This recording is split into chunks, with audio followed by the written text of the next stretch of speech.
कलशे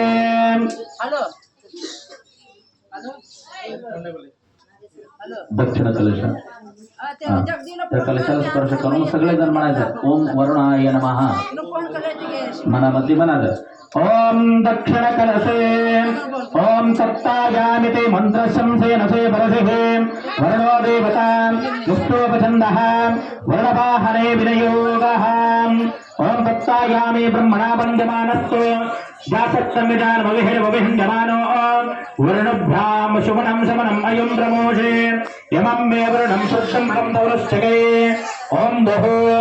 अक्षतगला देवते ओम बहु वर्णम् अवाहयामि ओम भुवः वर्णम् अवाहयामि ओम गुं स्वः वर्णम् अवाहयामि अतः उत्तरकलशे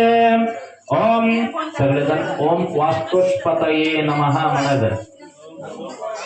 वास्तुष्पतये नमः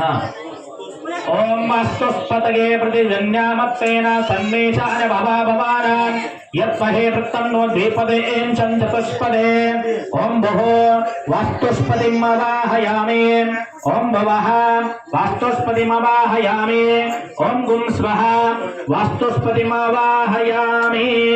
हातात पाणी आणि अक्षता घेऊन त्या कलशाच्या समोर सोडा निराक्षता तोडून कलशामध्ये भेटते अनया पूजया भगवंतो सर्वात्मिको वर्ण वास्तुत्पते सुप्रसन्नो वरदो भवेत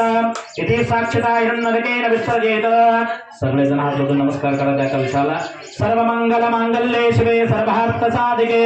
शरण्ये त्र्यंबके गौरी नारायणी नमोस्तुते तदेव लग्नं सुदिनं तदेव ताराबलं चन्द्रबलं तदेव विद्याबलं दैवबलं तदेव गौरीपतिं तेऽग्रं स्मरामि मातृभ्यो नमः पितृभ्यो नमः आचार्यभ्यो नमः इष्टदेवताभ्यो नमः जे पूजाला बसले ते सगळेजणांनी जसं म्हणतो तसं म्हणायचं आचम्य प्राणानायम्य देशकालो संकीर्त्यः अमुककर्मं मम ग्रामे अस्माकं मम कुलस्वामिनी आराध्य देवी श्री भगवती मरियाई लक्ष्मी नूतन महामंदिर निर्माणपूर्वकम् अस्माकं मूर्ति पुनर्प्राण प्रतिष्ठापन नूतन कलशारोहण तदंगत्वेन कर्म कर्तु माधव शुद्धि रुद्धि अबूदयः सिद्धिद्वारां श्री परमेश्वरः भगवती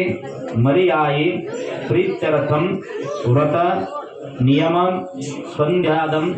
मदनां विशिष्टौस्वः माहेश्वरसः स्वस्ति पुण्यावाचनं करिष्ये पुण्यांगभूतानां माहेश्वराणां हिरण्येन तोषेषां ओमां इत्यादि